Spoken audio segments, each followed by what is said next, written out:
The sitting is open. I'd like to note that today, the following judges are present with me in the Great Hall of Justice. Vice President Gevorgyan, Judges Tomka, Yusuf, Sebutende, Iwasawa, Nolte, and Charlesworth, and Judges Ad hoc Pillay and Kress, whereas Judges Abraham, Benuna, Shui, Bandari, Robinson, and Salam are participating by video link. The court meets this afternoon to hear Myanmar's second round of oral argument. I shall now give the floor to Mr. Christopher Staker. You have the floor, sir.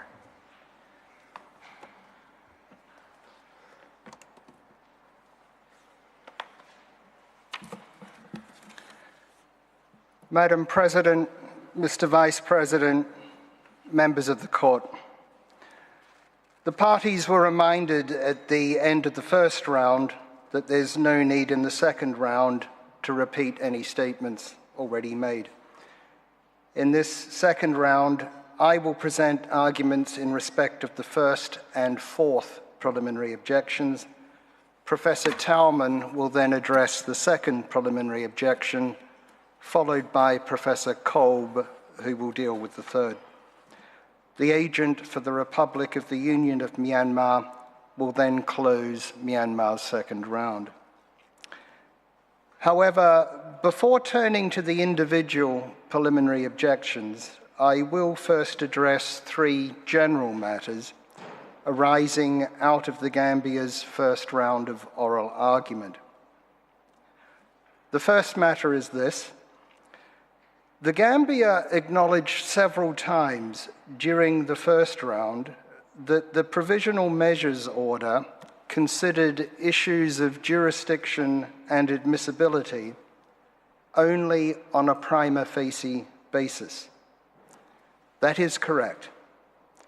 In that order, the court expressly observes that at the provisional measures stage, it need not satisfy itself in a definitive manner that it has jurisdiction as regards the merits of the case. Issues of admissibility are dealt with in the order on the same prima facie basis.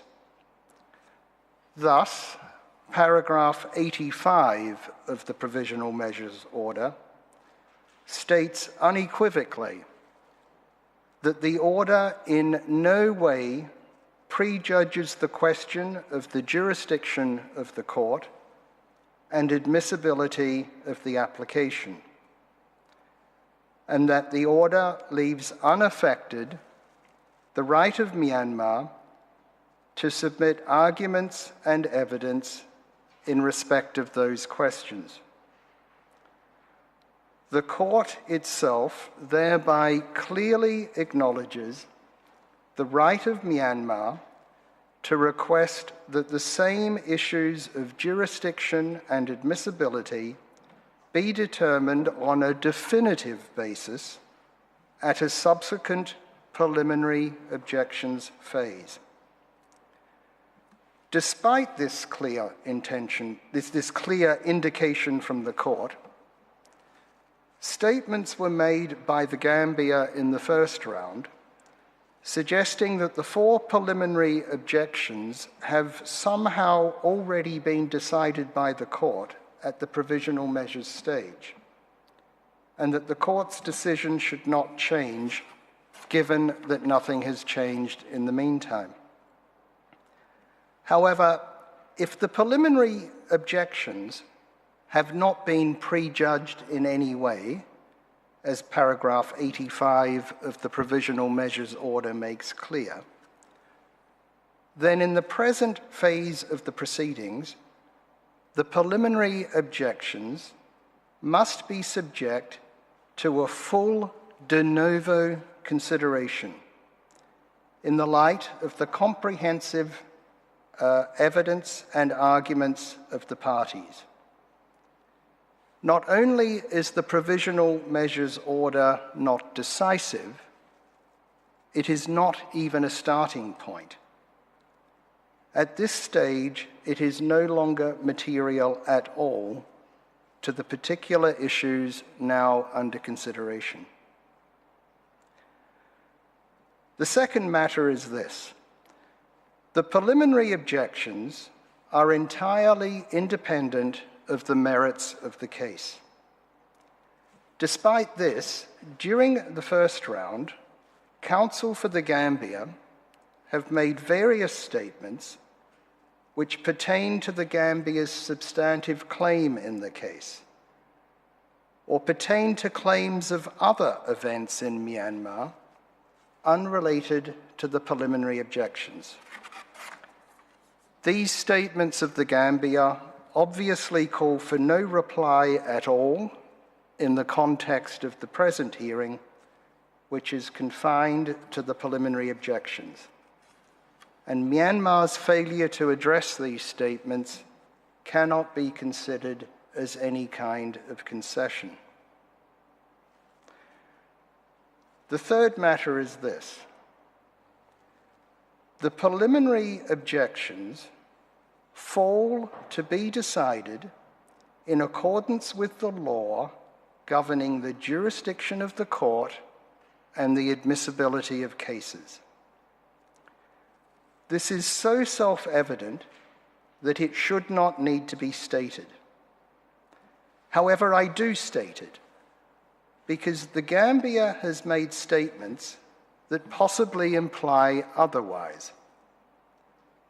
During the first round, the Gambia made statements to the effect, for instance, that only the court has any influence over Myanmar, that if the court does not exercise jurisdiction, Myanmar will be accountable to no one, that maintaining the existing provisional measures is essential, that the court bears a responsibility for upholding the Genocide Convention, and that the preliminary objections are in conflict with the aims of that convention.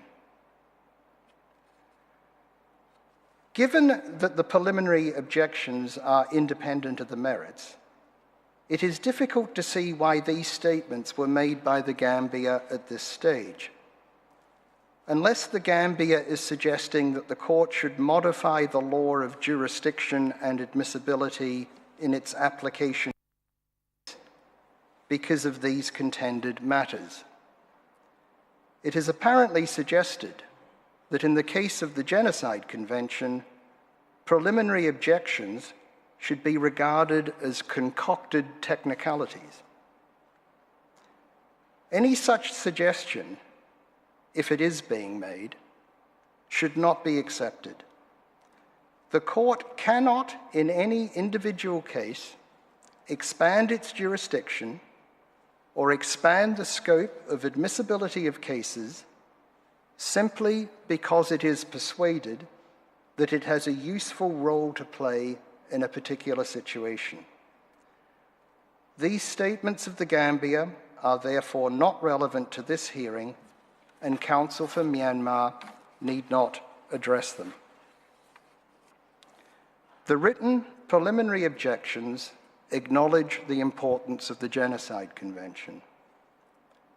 However, no matter how important it may be, it remains subject to general rules of international law governing the jurisdiction of the court and the admissibility of cases, as well as, for instance, rules relating to reservations to treaties. It is trite law that the court does not have jurisdiction over every alleged breach of international law by every state in every situation. What the court must determine is whether, as a matter of law, it has jurisdiction and whether the case is admissible, not whether it would be desirable for that to be the case. Madam President, members of the court, with that, I turn to the first preliminary objection. As I noted in the first round, this involves a main question of fact and a main question of law.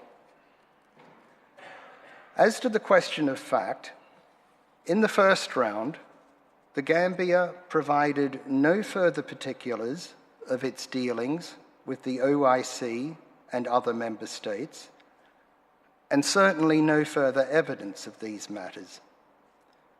It did, however, make certain further general statements, unsupported by evidence, such as that the Gambia assumed a leadership role, and that it was the Gambia that conceived of the idea of bringing this case.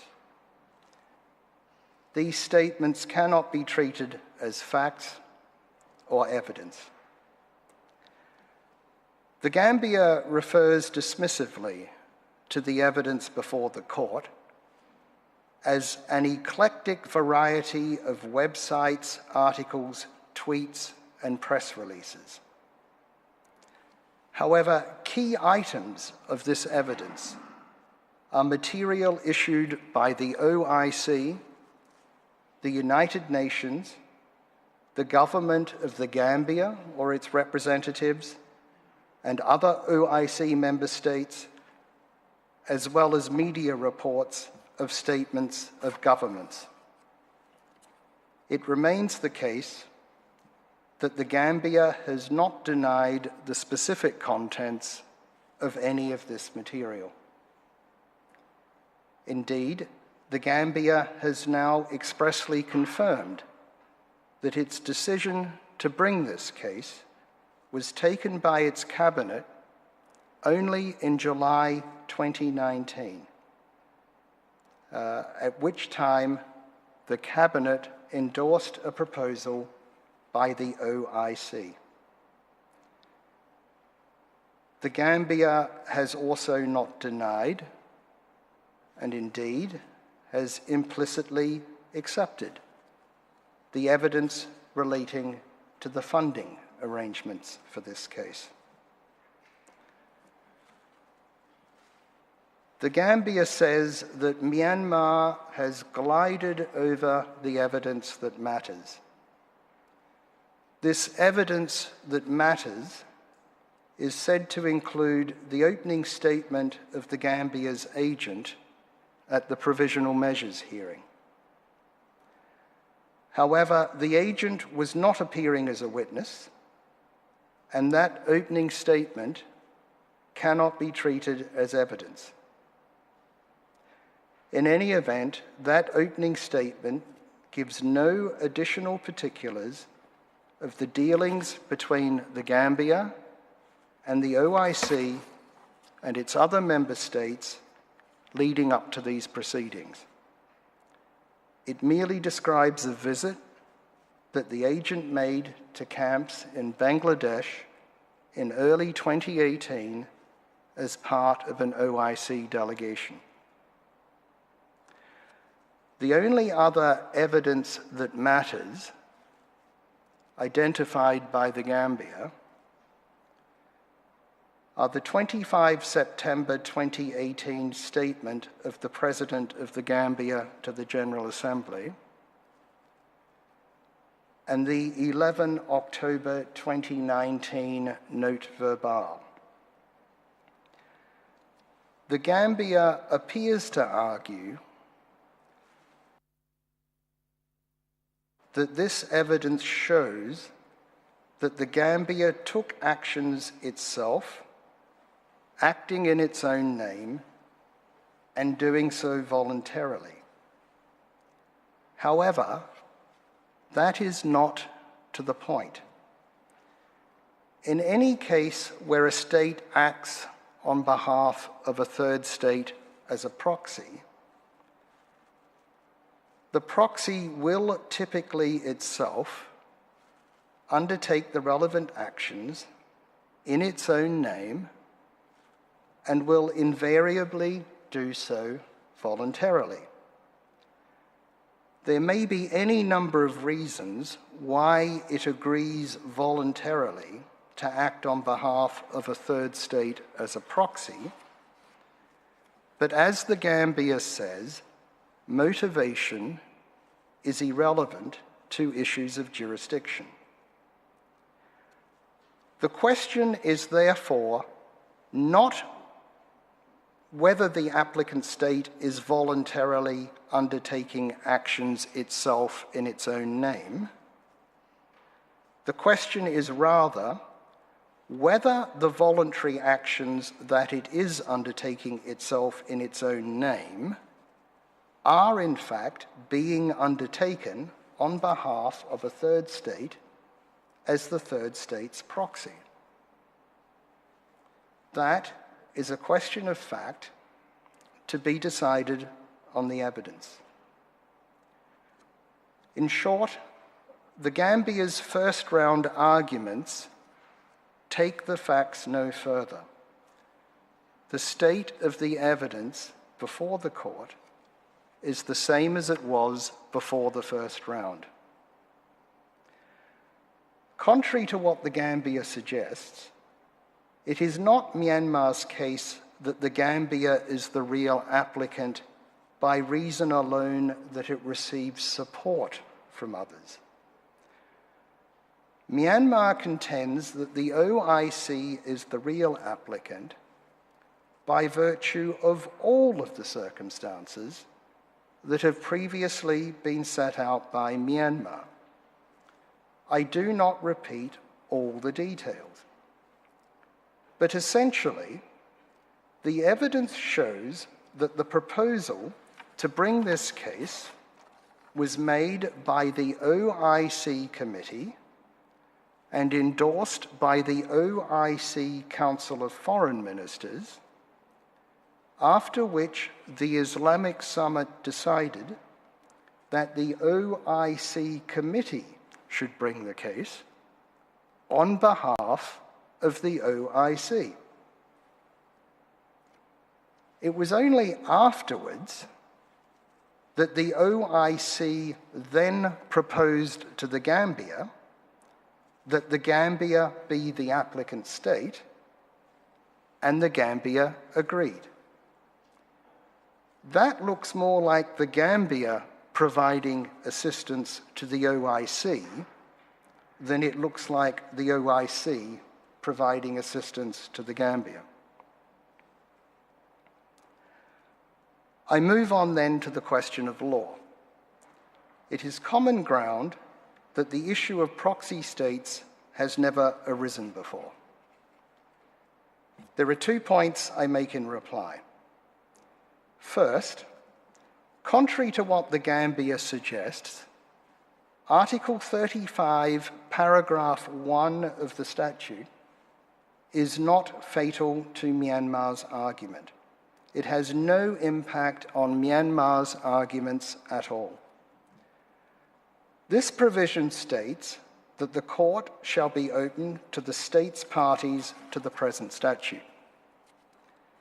Apart from anything else, this does not in any way qualify or create an exception to Article 34, paragraph 1, which provides that only states may be parties in cases before the court. Additionally, Article 35, paragraph 1 does not suggest that the court is open to international organizations or other entities that are not states. Furthermore, the mere fact that a state is a party to the statute of the court and that the court is therefore open to it, pursuant to Article 35, paragraph 1, does not mean that the court will have jurisdiction over any case brought by that state, or that any case brought by that state will be admissible. The arguments previously presented in relation to Article 34, paragraph 1, apply equally to Article 35, paragraph 1, and the latter provision takes matters no further. The academic texts relied on by the Gambia in this respect were not addressing the issue now before the court and are not inconsistent with Myanmar's arguments. Secondly, the Gambia conflates 2 separate issues, namely the motivation of a state for bringing proceedings and the question of whether the applicant state is in fact bringing proceedings on behalf of another state or entity. The Gambia argues that if the applicant brings proceedings because another state or entity wants it to, that is simply the applicant state's motivation for doing so, and that motivation is irrelevant to jurisdiction. This is incorrect. I will not repeat arguments I have already made, indicating how the use of proxy states by states and other entities not entitled to bring a case would be contrary to principles of reciprocity, good faith, and effectiveness. The bringing of a case as proxy for a third party engages principles and issues going well beyond the principle that motivation is irrelevant to jurisdiction. This distinction is far from artificial. Madam President, members of the Court, I move on to the fourth preliminary objection. As to the legal principles, Myanmar has not abandoned anything stated in the written preliminary objections. I note that some of the definitions of dispute found in the case law may in fact be worded somewhat too broadly to reflect the actual principles applicable to determine if there is a dispute. Myanmar contends that the correct principles are those set out in its pleadings and oral argument. I have already explained why the requirement for both parties to be aware of the other's position is reflected in the Marshall Islands cases. I have also already explained why, contrary to what is claimed by the Gambia, this requirement would not give the respondent a silent veto over the bringing of cases before this court. Contrary to what the Gambia suggests, I did not say that the parties must enter into negotiations before a case is brought before the court. Rather, I said that both parties must be aware of the other's position. Two parties can be aware of each other's opposing positions without any negotiations between them taking place or having yet taken place.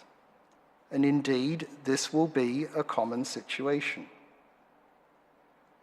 I did not say that the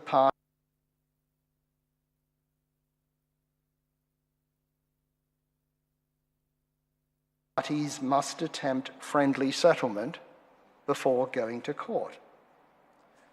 Rather, I said that because the court is an alternative to the direct and friendly settlement of disputes, there will not be a dispute for purposes of court proceedings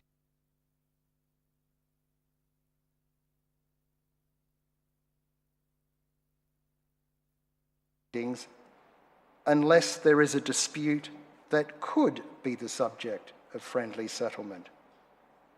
And for this, both parties would need to be aware of the other's views. Contrary to what the Gambia suggests, I did not say that an applicant must articulate its claims in such detail that it would effectively have to share a draft of the application with the potential respondent. Rather, I made clear that only a minimum degree of particularity is required. Contrary to what the Gambia apparently seems to suggest, the court's case law does not indicate that there is any defined time after which silence by a respondent can be treated as positive opposition. Clearly, the question whether a response is called for at all will depend on the individual facts of a particular case. If it is, the maximum reasonable length of time for a response will also vary, depending on the circumstances of the particular case. I did not say that Myanmar was entitled to an indefinite or unlimited amount of time to respond. I said that the note verbale did not call for a response at all, but that even if it did, a reasonable time for a response would have been more than a month. For the reasons given in the written and oral arguments, matters relied on by the Gambia as establishing the existence of a dispute, apart from the 11 October 29 note verbale, could not possibly establish the existence of a dispute. As to the note verbale, it is indeed correct that the note verbale did not state any facts. It merely referred to the findings in the FFM report and to an OIC resolution. It is also correct that there is no suggestion that the Gambia had access to the fact-finding mission's primary evidence on which the report was based, such as the witness interviews that it took. For all the reasons given in the earlier written and oral arguments, this note verbale was not a legal claim that called for a response. And the mere fact that the Gambia announced in the General Assembly on 26 October 2019, prior to sending the note verbale on 11 October 2019, that it intended to bring a case before this court, does not mean that the note verbale should be considered to satisfy the prior dispute requirement if it otherwise would not. Indeed, once the Gambia announced publicly on 26 September 2019 that it intended to bring a case before this court, the failure of the note verbale to mention this intention gave rise to an even stronger inference that it was not a document that itself was raising a legal claim. Since after 26 September 2019, there would have been an even stronger expectation that the note verbale would refer to this intention if it was indeed a legal claim. Madam President, members of the Court, that concludes my arguments on the first and fourth preliminary objections.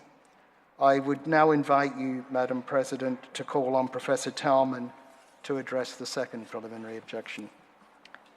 I thank Mr. Staker, and I now invite the next speaker, Mr. Stephen Talman, to take the floor. You have the floor, Professor.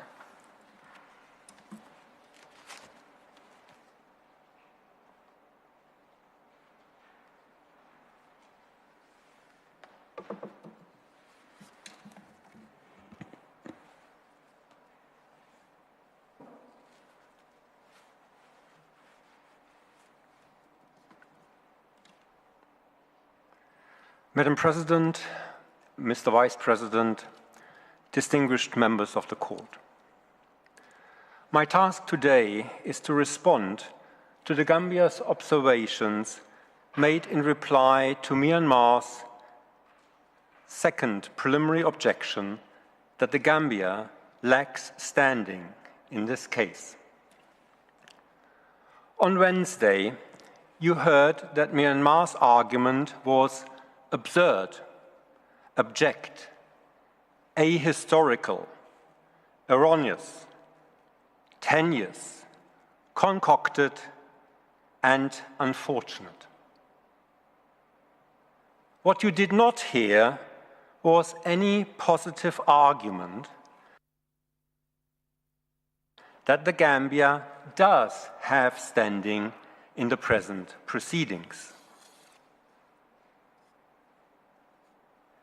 Let me start by saying that the Gambia, in its oral presentation, as in its written observations, constantly and consistently conflates, or better mixes up, the invocation of responsibility and the standing of a state in proceedings before this court.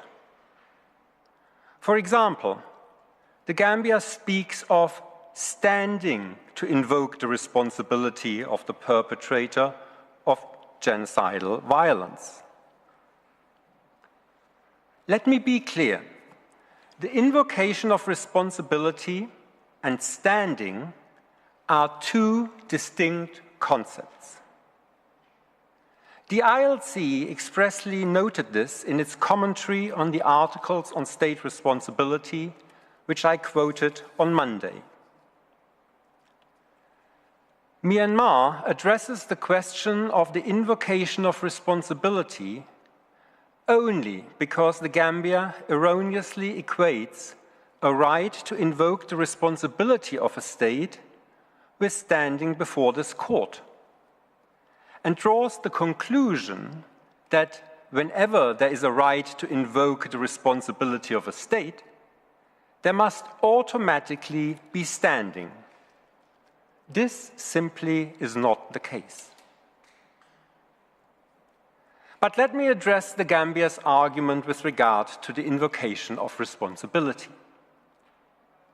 First, contrary to the Gambia's assertion, Myanmar has not accepted that the Gambia could invoke its international responsibility in the present case.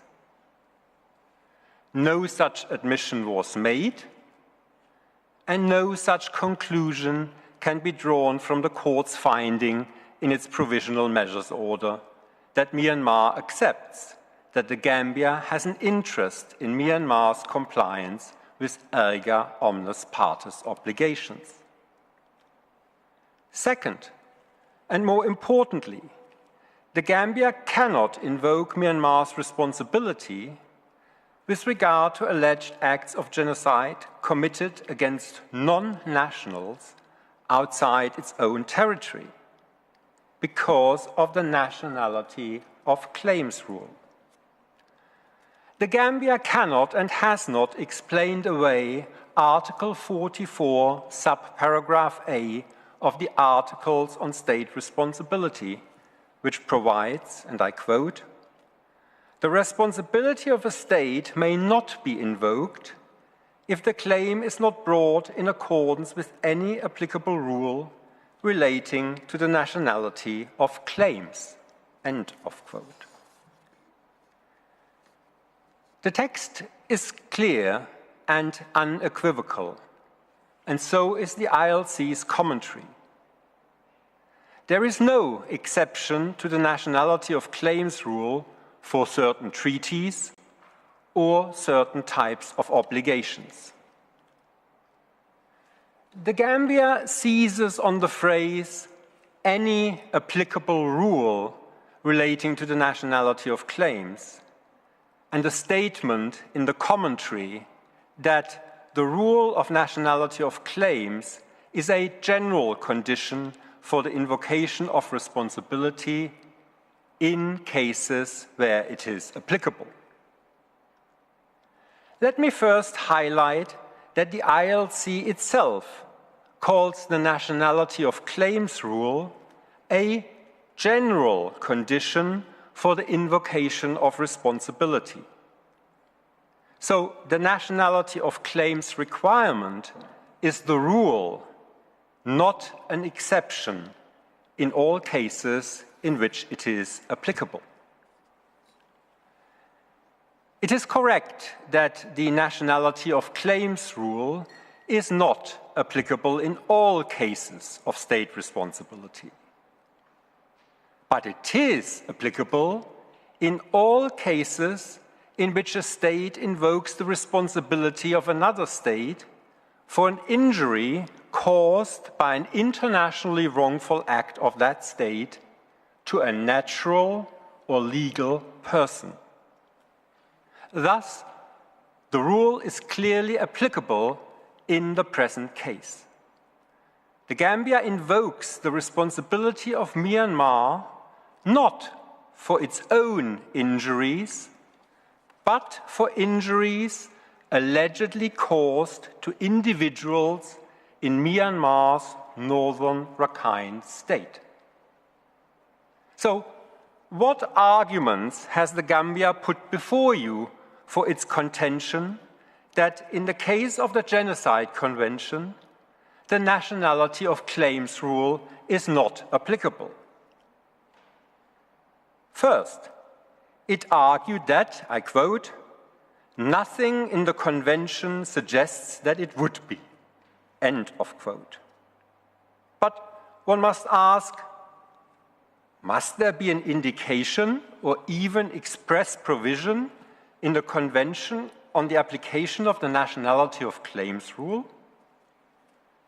The short answer is no.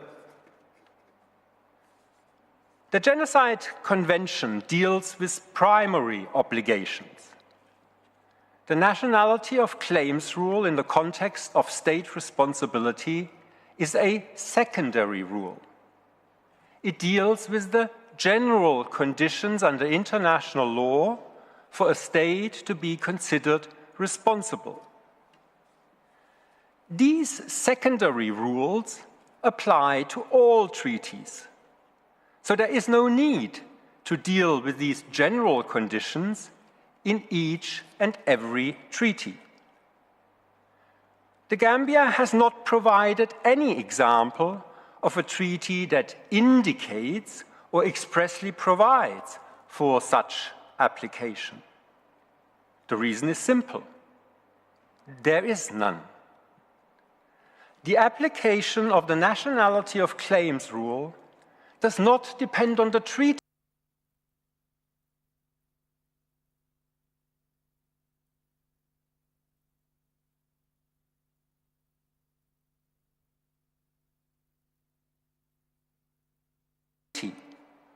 but on whether injuries have been caused to individuals.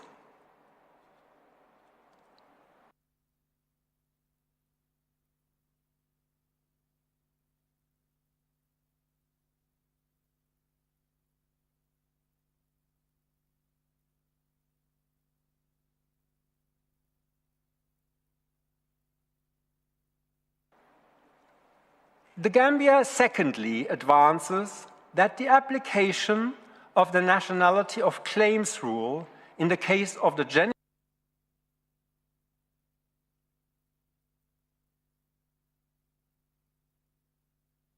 Genocide Convention, and I quote again, would be contrary to the object and purpose of the convention, end of quote.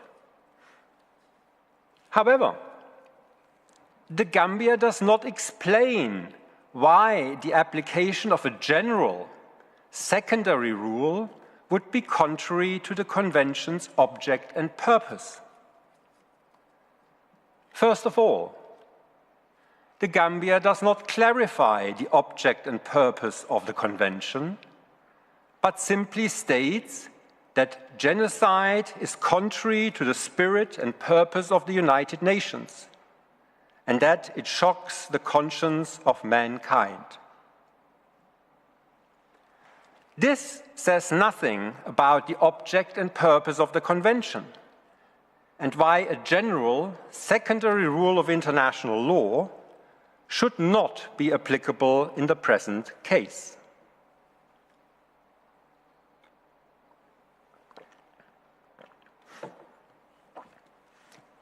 It is submitted that the object and purpose of the Convention is, to quote the Court's own words, to condemn and punish genocide as a crime under international law. By establishing individual criminal responsibility for acts of genocide, and to bring the perpetrators of such acts to justice. The Convention must be seen against the background of the Nuremberg and Tokyo war crimes trials, and not against any interstate claims before this court. As the tribunal at Nuremberg held, crimes against international law are committed by men, not abstract entities. Myanmar's argument is thus by no means ahistorical. The object and purpose of the Convention does not demand that any contracting state can invoke the responsibility of every other contracting state with regard to alleged acts of genocide committed against non-nationals outside its territory. If the nationality of claims rule were in fact contrary to the object and purpose of the Convention, one may ask why reservations to Articles 8 and 9 of the Convention should not also be contrary to the Convention's object and purpose. They too prevent contracting states from bringing alleged acts of genocide before this court.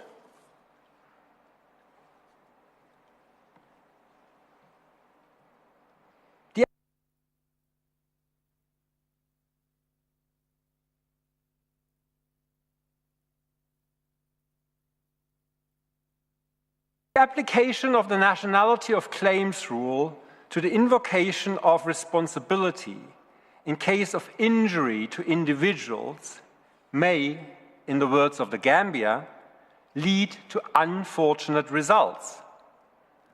But the Gambia has not presented any convincing argument why it should not be applicable in the present case. The nationality of claims rule precludes the Gambia from invoking Myanmar's responsibility with regard to alleged acts of genocide committed against persons who are not its nationals. Thus, even if the invocation of responsibility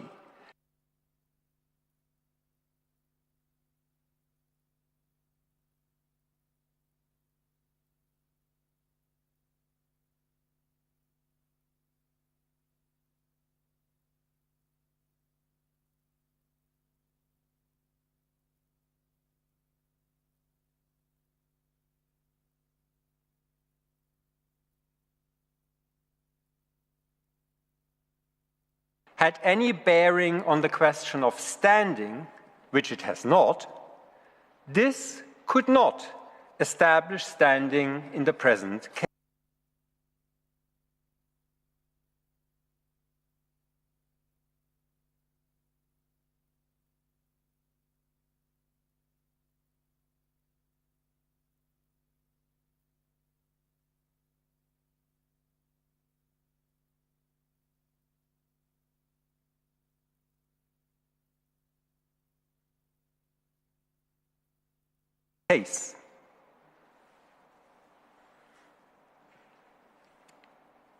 Madam President, members of the court,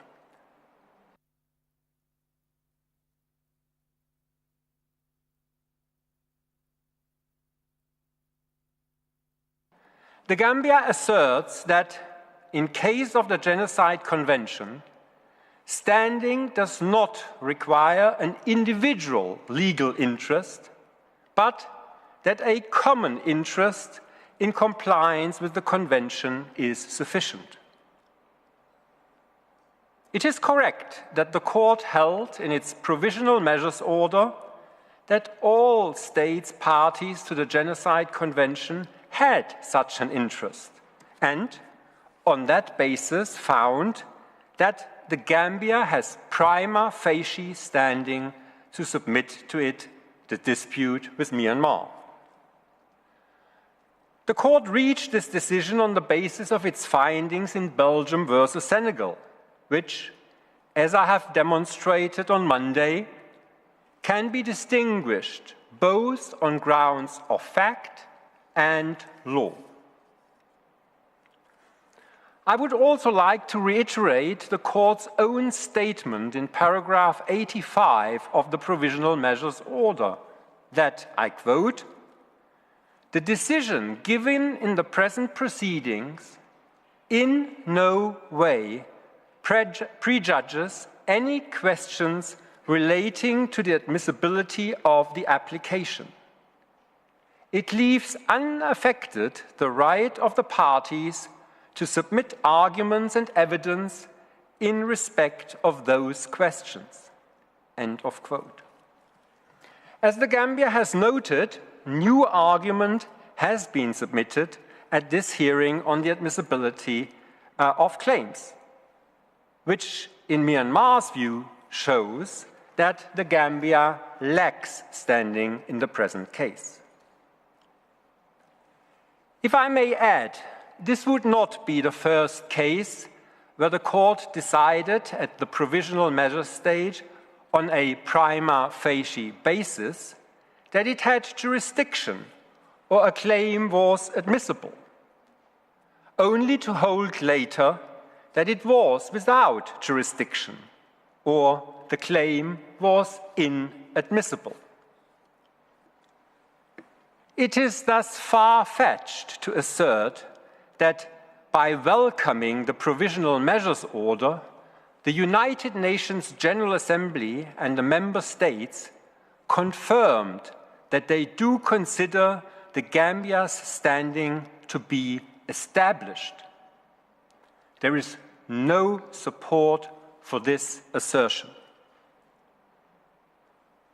Madam President, the Gambia tries to dismiss Myanmar's argument based on paragraph 91 of the court's judgment in Barcelona Traction, because the paragraph does not expressly mention the Genocide Convention.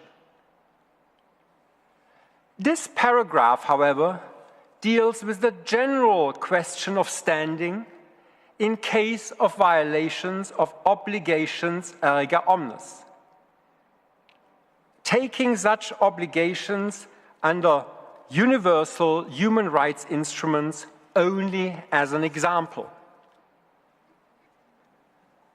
The court held that the erga omnes partes character of these obligations have been established to protect a common interest. But it has also held that these instruments, and I quote, "do not confer on states the capacity to protect the victims of infringements of such rights, irrespective of their nationality." End of quote. The question may thus be asked, why the nationality of claims rule is applicable to obligations erga omnes partes in universal human rights instruments, but should not be applicable in the same such obligations in the Genocide Convention. The Gambia has offered no answer to this question. In the Barcelona Traction case, the court contrasted the situation under universal human rights instruments with the situation under the European Convention on Human Rights, another treaty established to protect the common interest of all states parties.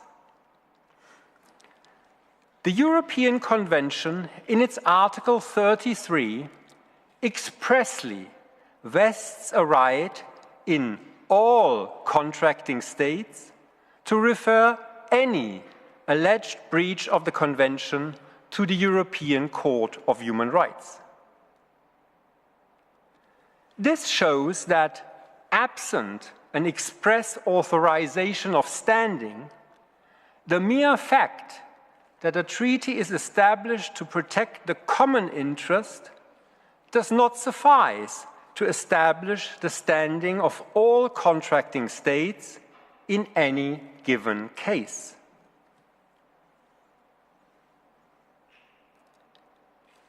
The Gambia also seeks to dismiss the court's finding in paragraph 185 of the Bosnian genocide case that a claim with regard to non-nationals could raise questions about the legal interest or standing of the applicant. For the Gambia, this passage is irrelevant because the court did not decide these questions. But this misses the point. The fact that the court felt it necessary to raise the question shows that the finding of a common interest of the parties of the Genocide Convention does not settle the question of standing.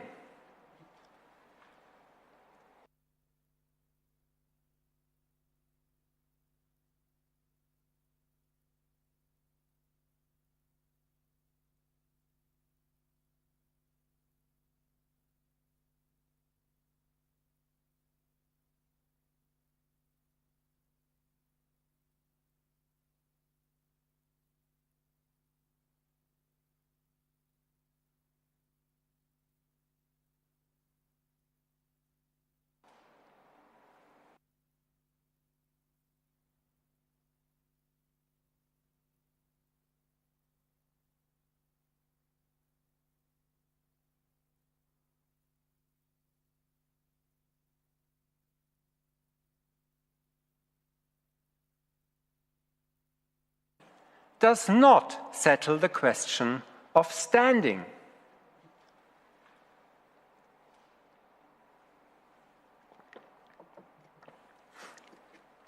Madam President, members of the court, let me now turn to the Gambia's novel definition of standing.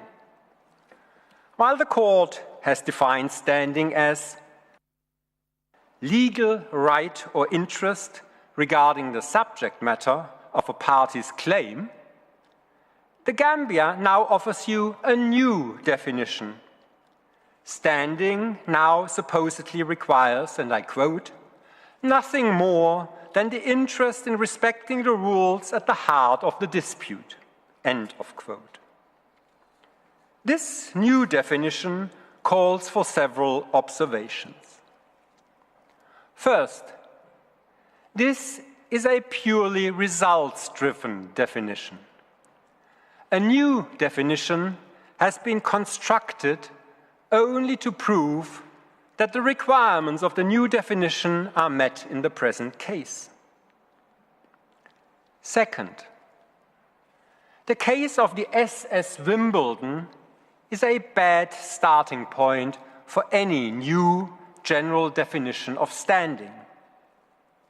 Standing in that case was based on Article 386, paragraph 1 of the Versailles Peace Treaty, which provided that in the event of violation of certain provisions of the treaty, any interested party could bring the case before the Permanent Court of International Justice.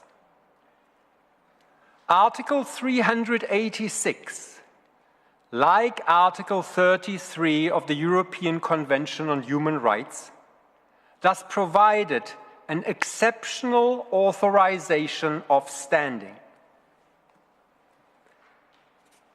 Third, there is no support for this new definition in the jurisprudence of the court. On the contrary, the court still uses the terms standing and legal interest interchangeably, as shown in the Bosnian genocide case. Madam President, members of the court, let me conclude again with a general observation.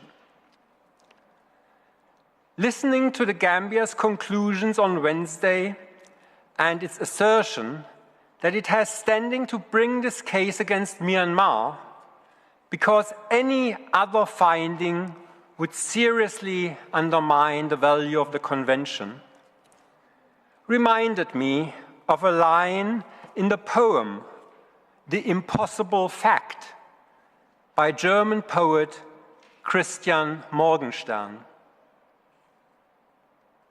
For, he reasoned pointedly, that which must not, cannot be. But this is not the reasoning you are supposed to apply in this court. Myanmar therefore invites the court to find, in accordance with the established law on the admissibility of claims, that the Gambia lacks standing in the present case and that, accordingly, its application be dismissed as inadmissible. I thank the court for its kind attention. Madam President, may I now ask you to call on Professor Kolb to present Myanmar's third preliminary objection. I thank Professor Tallman. I now give the floor to Professor Robert Kolb. You have the floor, Professor.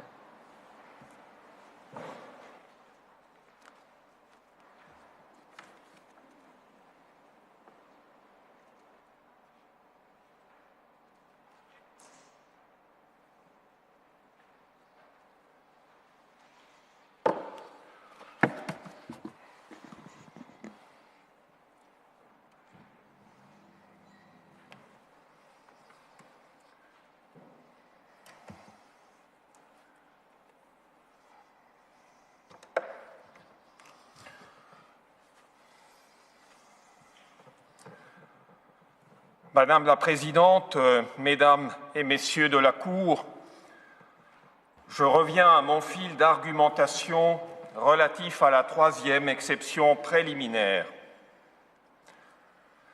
J'ai attentivement écouté mon contradicteur, mais je dois avouer que je ne suis pas apaisé par son interprétation de l'article 8. Regardons les choses en face. Je le ferai d'abord en examinant notre question sous l'angle de l'article 8, puis je la reprendrai sous l'angle de la réserve. Les deux optiques ne sont pas identiques. L'univers qui s'offre à notre observation diffère selon le point de référence choisi. Si l'article 8 ne concerne pas la saisine des organes des Nations Unies, quel peut être le sens de la réserve du Myanmar? Avouons-le sans détour, la réserve choit dans le néant juridique. La Birmanie aurait fait une réserve qui n'a aucun effet du point de vue du droit. N'est-ce pas un résultat absurde et déraisonnable? Un État prend le soin d'attacher une réserve à une disposition dans un traité important. Il vise certainement à obtenir un effet juridique, mais on lui dit que son acte était gratuit, insensé, kafkaïen. Je ne peux m'y résoudre. Admettons par hypothèse que l'article 8 ne concerne que les organes politiques de l'Organisation mondiale. À supposer qu'il touche à leur saisine, nous restons confrontés à la même situation juridique. Les organes politiques peuvent être saisis sur la base des dispositions pertinentes de la Charte, telles que les articles 35 et 39. Il serait outrecuidant de prétendre que la réserve à l'article 8 de la Convention de 1948 put entamer les compétences de ces organes en vertu de la Charte. Le cas échéant, il resterait possible d'affirmer que leur saisine pour des questions d'interprétation ou d'application de la Convention serait rendue impossible. Mais une telle limitation n'aurait aucun poids tangible. La saisine pourrait concerner un génocide en tant que menace contre la paix ou comme violation des droits de l'homme. La réserve ne s'y appliquerait pas. Dès lors, elle n'a aucun effet utile dans le domaine des organes politiques. Tel est à plus forte raison le cas si l'article 8 ne concerne pas la saisine. Dans cette éventualité, la réserve flotte entièrement dans l'apesanteur juridique. Admettons désormais que l'article 8 concerne aussi la Cour. S'il ne régit pas la saisine de la haute juridiction, mais laisse cet aspect à l'article 9, la réserve du Myanmar n'a une fois de plus aucun effet quelconque. La Cour est saisie sur la base de l'article 9 et a compétence.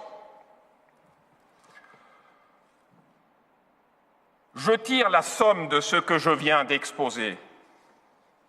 Première hypothèse. L'article 8 ne couvre pas la saisine des organes visés, mais se borne à rappeler qu'ils peuvent être saisis sur la base d'autres textes. Pourquoi faire une réserve à une telle disposition? Elle ne sert à rien. C'est donc bien que la Birmanie ne l'entendait pas ainsi au moment où elle l'a formulée. Je rappelle que l'intention et le but recherchés par l'État réservataire sont déterminants dans l'interprétation des réserves. Deuxième hypothèse. L'article 8 ne concerne que la saisine des organes politiques. Or, cette saisine ne peut pas être empêchée par le jeu de la réserve. Cette dernière ne s'étend pas aux dispositions pertinentes de la Charte. Une fois de plus, la réserve n'a aucun effet. Troisième hypothèse. L'article 8 concerne à la fois la saisine des organes politiques et de l'organe judiciaire. Mais la saisine de la Cour est réglementée uniquement par l'article 9. La réserve sur l'article 8 n'a pour l'énième fois aucune consistance, aucun effet, aucune réalité. Les organes politiques peuvent être saisis en se fondant sur les dispositions de la Charte. La Cour peut être saisie sur la base de l'article 9. Dès lors, j'ose formuler une quatrième hypothèse. L'article 8 touche à la saisine de la Cour. La réserve renaît alors de ses cendres. Elle a l'effet de ne pas permettre la saisine de la Cour. C'est la seule manière de conférer un effet utile à cette réserve. C'est la seule façon de respecter la volonté de l'État réservataire.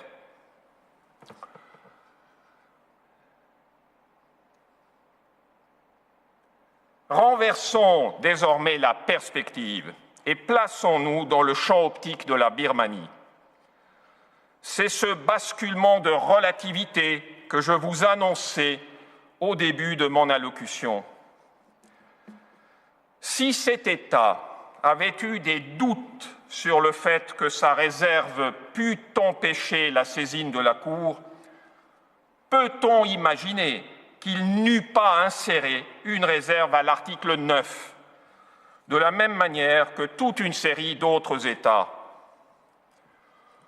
Or, si la Birmanie estimait que sa réserve à l'article 8 empêchait la saisine de tout organe des Nations Unies, on comprend aisément son omission en matière d'article 9. Dans le cas contraire, on ne la comprend pas. On hésite on glisse plus ou moins discrètement. Pourquoi n'avez-vous pas fait cela avec en sous-œuvre l'accent fugace d'un reproche? L'explication plus simple et plus cohérente est de s'apercevoir que dans leur optique, une réserve à l'article 9 n'était plus nécessaire. La Birmanie pensait avoir exclu déjà en amont toute saisine d'un organe des Nations Unies qui pût s'immiscer dans ses affaires intérieures.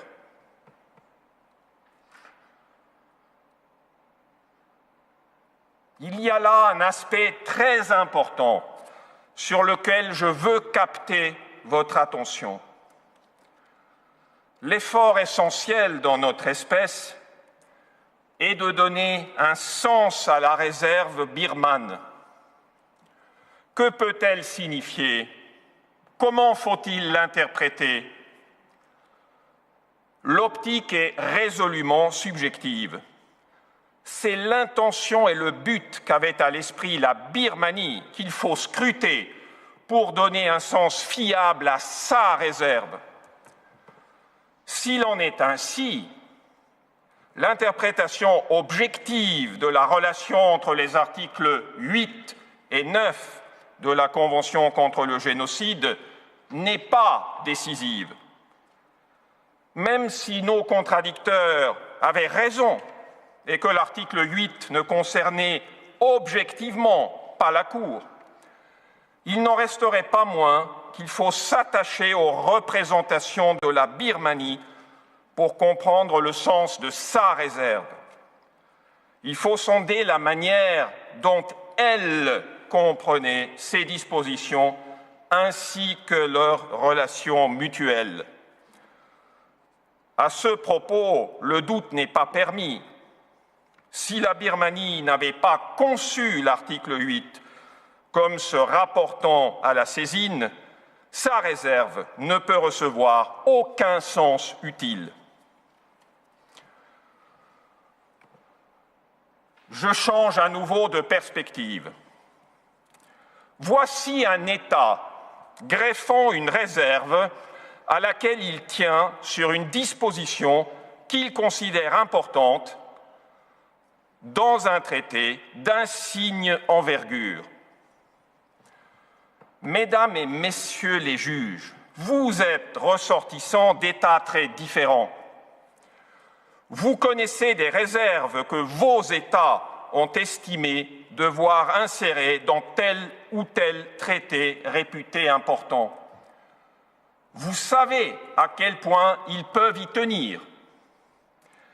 Et voici que nos contradicteurs demandent à la Cour d'ignorer une telle réserve, qu'ils lui enjoignent de faire comme si cette réserve n'existait pas. Quel message donneriez-vous aux États qui suivent attentivement votre jurisprudence? Que la Cour ne prend pas au sérieux leurs réserves? Qu'elle se permet de gloser sur elles comme d'une quantité négligeable? Que des réserves soigneusement formulées peuvent se trouver d'un seul coup précipitées dans l'abysse de l'inexistence? Nous pouvons tous regretter, d'un point de vue idéal, que des réserves éborgnent l'intégrité des textes. Mais il n'est pas dans notre mission de les ignorer parce qu'elles ne nous conviennent pas. J'attire enfin l'attention de la Cour sur un paradoxe de l'interprétation adverse. Si l'article 8 concerne bien la saisine des organes politiques et que la réserve avait un effet à cet égard, cela reviendrait à dire que la saisine d'organes politiques serait barrée, mais pas la saisine de la Cour, préservée par l'article 9. Résultat, le Myanmar serait protégé contre la saisine d'organes qui le plus souvent n'émettent que des recommandations, mais il ne serait pas préservé contre la saisine d'un organe qui décide de manière contraignante. Curieux effet pour un État cherchant à se protéger d'immixtions tierces. Les immixtions mineures seraient entravées, l'immixtion majeure serait admise. Je peine à croire qu'un tel effet se réconcilie aisément avec l'intention de l'État réservataire en l'espèce. Dès lors, l'interprétation selon laquelle l'article 8 couvre la Cour semble plus cohérente si l'on tient compte du dessein de la réserve.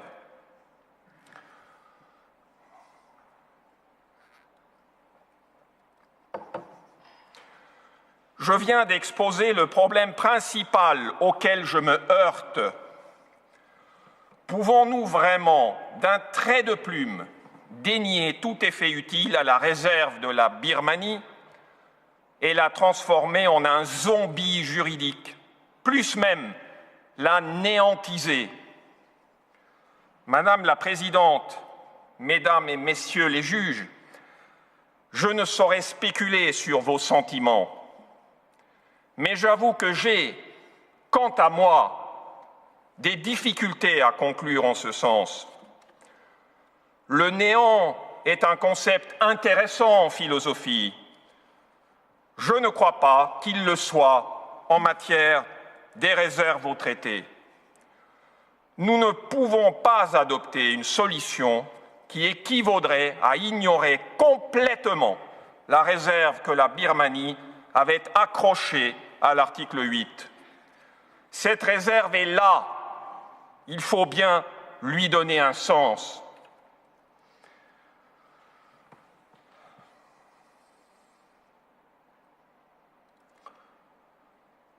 Je me tourne désormais vers 3 arguments avancés par nos contradicteurs. Le temps me manque pour tous les égrener. Je ne crois pas utile de vous tenir en haleine avec des explications de détail, fastidieuses par leur technicité et inutiles au regard des informations déjà amassées dans nos débats. Premier argument, la distinction entre États lésés et non lésés ne cadrerait pas avec les textes. Nos contradicteurs soulignent que l'article 8 ne l'étayerait pas. Il en serait de même des travaux préparatoires de cette disposition. J'en conviens. Je me référais quant à moi, non pas à l'article 8, mais à la réserve. Est-ce que le texte de la réserve fonde une telle distinction? Au risque de vous surprendre, ma réponse est négative. La réserve exclut toute application de l'article 8 du champ de l'acceptation de la Birmanie. Elle ne fait aucune distinction entre États lésés et non lésés. Mais alors, d'où vient cette bipartition? Elle découle d'un geste gracieux du Myanmar. Ce dernier serait fondé à tabler sur l'exclusion de toute saisine en s'appuyant sur le texte implacable de sa réserve. Or, il n'a pas voulu aller aussi loin. Il a préféré limiter la projection de sa réserve aux seules saisines d'États non lésés. Sans doute aurait-il été plus simple qu'il ne le fît pas. Mais peut-on reprocher au Myanmar de vouloir adoucir la rigueur de sa réserve? Si nos contradicteurs préfèrent s'en tenir au seul texte de cette réserve, la réponse juridique, dans l'optique de l'intention birmane, est simple. Toute saisine quelconque est exclue, qu'elle provienne d'un État lésé ou d'un État non lésé. J'en reste là, car cette distinction ne me paraît pas importante pour résoudre notre espèce. Le point essentiel est ailleurs. Il concerne l'objet et le but de la réserve. Exclure une saisine aboutissant à des immixtions dans les affaires intérieures. La saisine de la Cour est manifestement une telle immixion. Elle l'est d'autant plus qu'elle aboutit à une décision contraignante. Si la réserve ne portait que sur les questions liées à l'article 2, paragraphe 7 de la Charte, on comprend mal la teneur de son texte. Pourquoi alors exclure radicalement l'application de l'article 8 et ne pas se borner à reproduire les formules courantes de l'époque sur les affaires intérieures?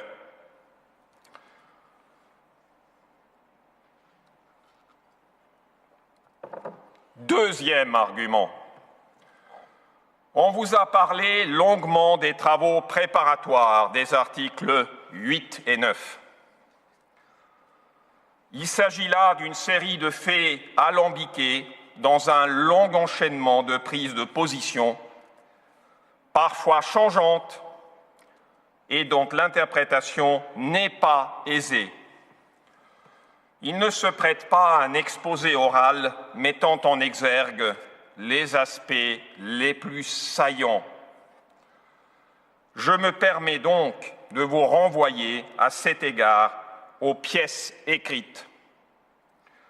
Mon objectif était de vous rendre attentif au fait que la limitation de l'article 8 aux seuls organes politiques que sont l'Assemblée générale et le Conseil de sécurité a été rejetée en faveur d'une approche plus large, encapsulée dans la formule « organe des Nations unies ». Il y a une autre raison pour laquelle je n'ai pas insisté sur les travaux préparatoires. La Convention contre le génocide est un traité multilatéral. L'interprétation de tels traités est fondée avant tout sur le texte et d'autres éléments objectifs. Les travaux ne forment qu'un élément subsidiaire ayant pour mission de confirmer ou clarifier un résultat interprétatif ou d'infirmer un tel résultat lorsqu'il est absurde ou déraisonnable. Est-il ici déraisonnable de suggérer que la Cour est un organe compétent des Nations unies? La jurisprudence est fixée sur ce rôle subsidiaire des travaux. Si les méthodes d'interprétation dites objectives prévalent, il convient de les appliquer à toutes les dispositions. On ne saurait pratiquer des choix arbitraires en ne les utilisant que pour les dispositions civilisatrices, tout en les excluant pour des dispositions plus techniques. Une convention n'est pas un pot pourri au sein duquel l'interprète se comporte à sa guise. Il y a une raison de plus pour ne pas avoir mis beaucoup d'accent sur les travaux préparatoires. Ils sont secondaires pour interpréter le sens de la réserve de la Birmanie. Comptent ici les représentations subjectives. Dès lors, l'intention de la Birmanie est capitale. Je dirai toutefois un mot des travaux, pour que vous ne pensiez pas que je veux les éluder parce qu'ils n'apporteraient pas assez d'eau à mon moulin. J'évoque deux faits significatifs. Les articles 8 et 9 ont été négociés ensemble. Ils ont même été fusionnés pendant une phase des négociations avant d'être à nouveau séparés. L'article 8 apparaissait comme la disposition générale, le portique d'entrée, alors que l'article 9 précisait les aspects de compétences particuliers à la Cour. on ne note pas cette séparation étanche entre le domaine politique et judiciaire qu'exaltent nos contradicteurs. De plus, en novembre 1948, à un stade très avancé des négociations, le texte de l'article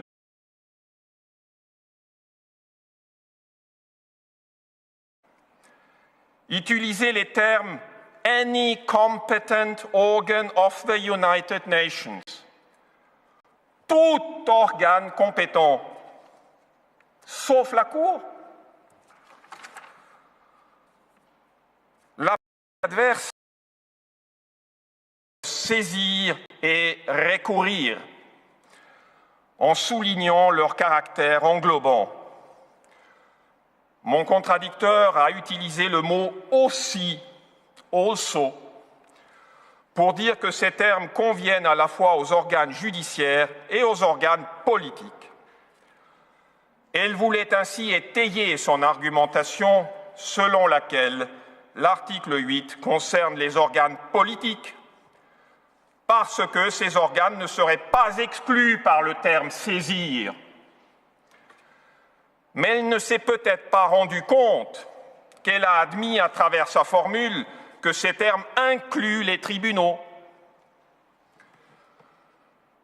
Les travaux préparatoires contiennent quelques éléments épars attestant ce sens inclusif. Voyez la prise de position de Sir Hartley Shawcross au nom du Royaume-Uni. Il englobait dans les organes visés par l'article 8 le tribunal pénal international à créer pour réprimer le crime de génocide.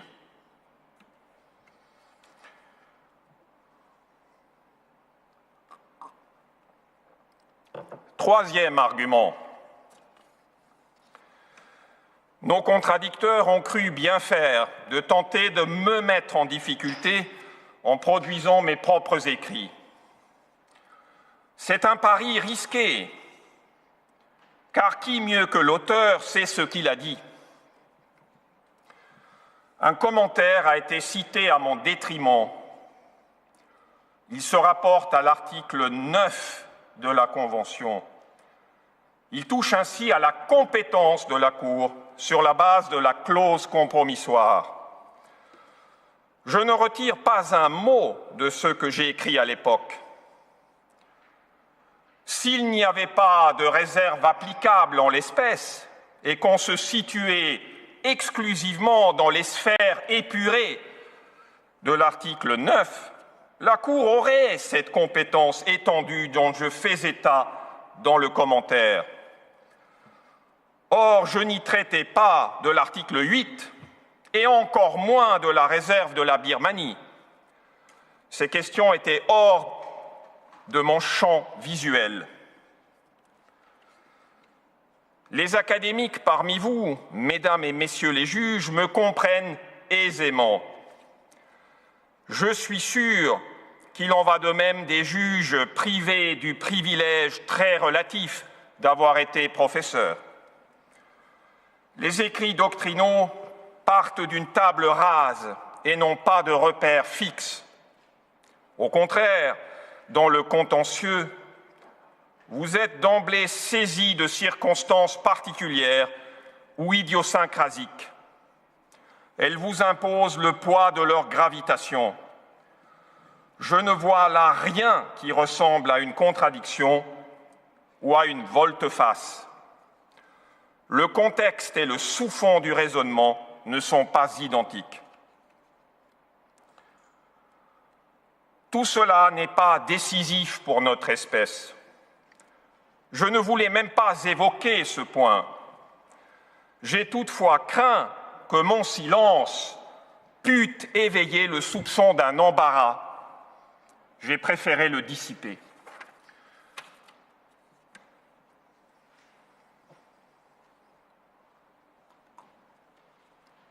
Qu'est-ce que je voudrais que vous gardiez surtout à l'esprit de mes deux plaidoiries?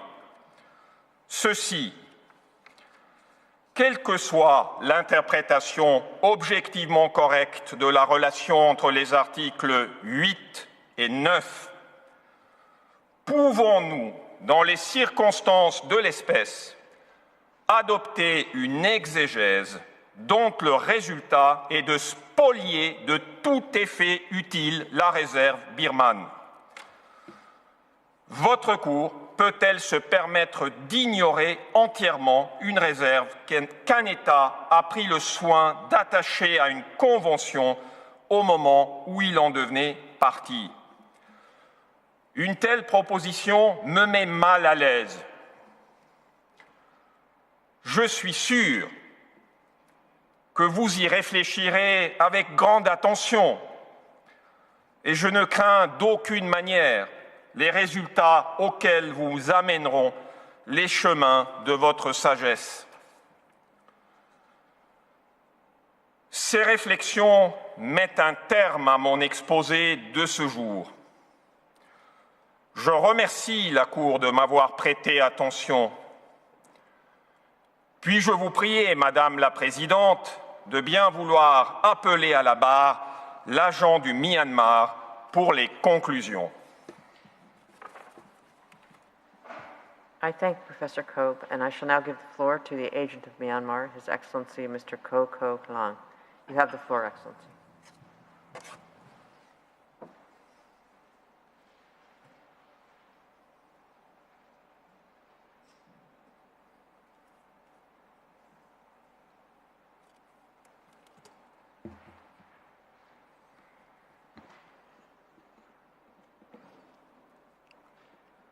Madam President, distinguished members of the court, Counsel for Myanmar have dutifully presented their arguments to the court. As this stage of the proceedings is concerned only with matters of law concerning jurisdiction and the admissibility of the case, that has been our focus. We have refrained from entering into the matters relevant to the merits. Unfortunately, on Wednesday, Counsel for the Gambia made many factual and political allegations that were not relevant to the preliminary objections. The tone of these statements was inappropriate to a court of law at this stage of the proceedings. Myanmar will not respond to these allegations, as now is neither the right place nor time to do so. Will not waste the court's valuable time by making statements not really addressed to the court, but to an audience outside the Great Hall of Justice. In my understanding, these allegations are aimed at intimating to the members of the court and the public that the authorities in Myanmar should be considered perpetrators of genocide even before there has been any decisions on whether there will be a merit phase, let alone any decision by this court. Counsel for the Gambia also appear to suggest that the preliminary objections should not be considered seriously as the court has already rejected them in the previous provisional measures order.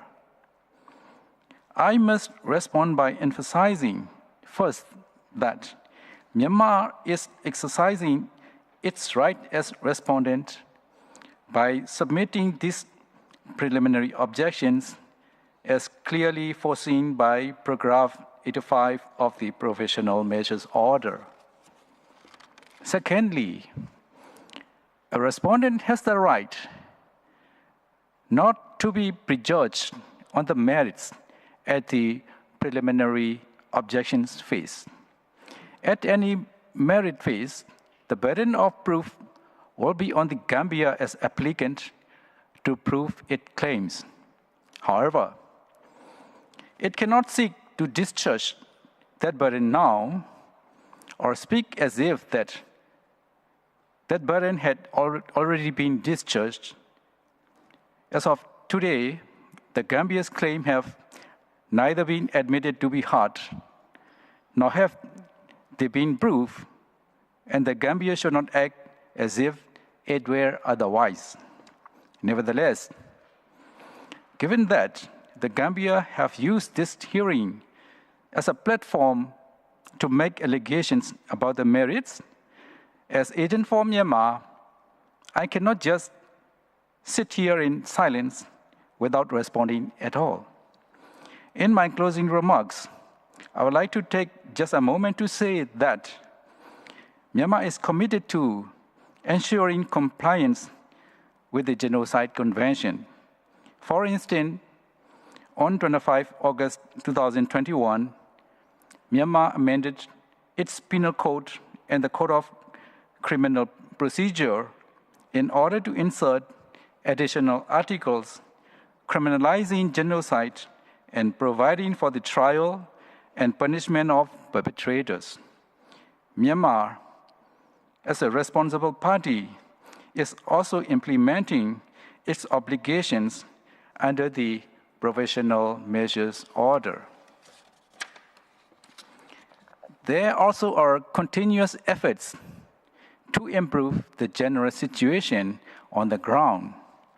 The region now is relatively calm and peaceful without any significant incidents of violence. Before concluding with the reading of Myanmar's final submissions, I would like to thank you all for your careful and patient attention to the arguments presented. I'm very grateful to the registrar and all the staff of the registry who have enabled the smooth and efficient conduct of this hearing, including the interpreters. It now falls to me, in accordance with Article 60, Paragraph 2 of the Rules of Court, to read the final submissions of the Republic of the Union of Myanmar. These are as follows.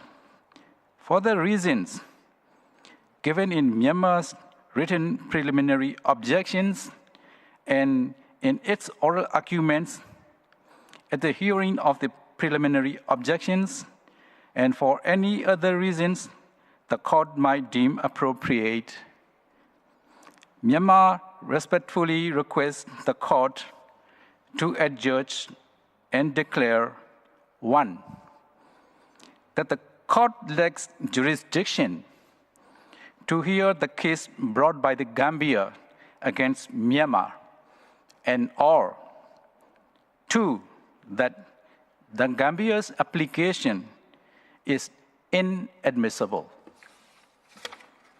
Madam President, Mr. Vice President, distinguished members of the court, that concludes the argument of Myanmar at this hearing of the preliminary objections. I thank you. I thank the agent of Myanmar. The court takes note of the final submissions, which you have just read on behalf of Myanmar. Your statement brings to an end Myanmar's second round of oral argument. I recall that on Monday, 28 February 2022, between 3 p.m. and 4:30 p.m., the Gambia will present its second round of oral argument. The sitting is adjourned.